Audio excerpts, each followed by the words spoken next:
Hey everyone, it's your good friend Rhonda, and today I want to talk to you about wisdom. Now, when we ask God for wisdom, that is one of the most pleasing things that we could ever ask God for, because it shows Him that we want to be smarter, we want to make better decisions, we want to do better.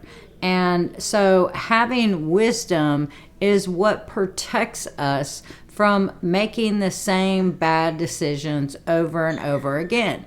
And a lot of people say with age comes wisdom, because our elders before us know better. That's why they're so adamant about telling you if you do this or if you do that, and we're like, ugh. Like we know it all, right? And then later on we go, oh wow, my grandma was really right about this. I wish I would have listened to her.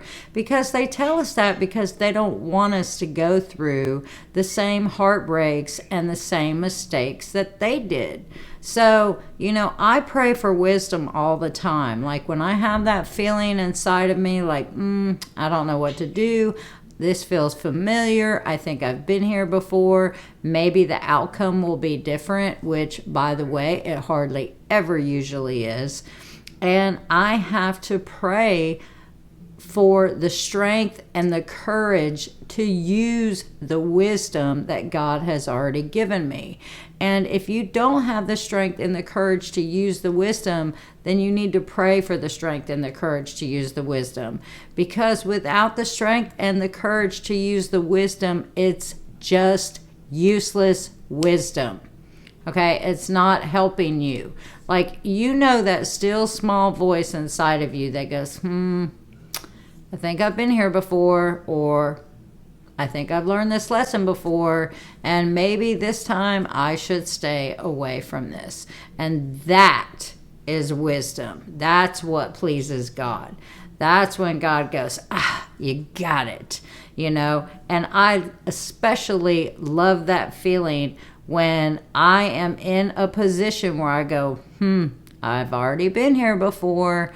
I already know the outcome of this. I already know what happens. Or let's say I haven't been in that position before, but I just have a bad feeling about it. Like I remember there was a time when I had gotten home from work and I was all in my pajamas getting ready to go to bed, and somebody gave me a call and said, hey, will you come pick me up from such and such place? And everything in my body was going no, in my head, no, don't do this. But I did.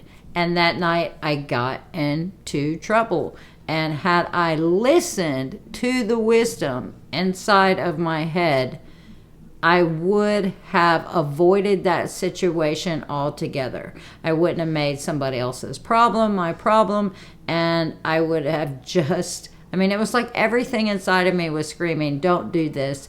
And I did it anyway because I thought I was doing a favor for a friend.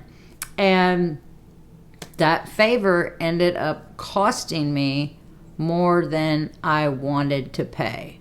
Cost me more than I wanted to pay, and took me farther than I wanted to go, and kept me longer than I wanted to stay. So, I look back and I was like, I really wish I would have listened to that inner voice inside of me that was screaming, no, do not do this.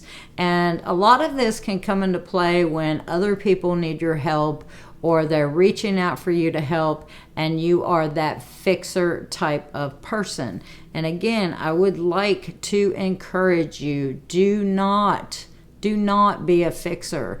That is God's job. That is not your job. And fixing other people will leave you broken, because you can see a lot of potential in other people, but people use your wisdom. Let God do His job and get out of the way. So I would like to encourage you today to use the strength and use the courage to use the wisdom, so that it's just not useless wisdom. And I love you guys, and I encourage you, as always, to have peace on purpose. And you have a blessed night.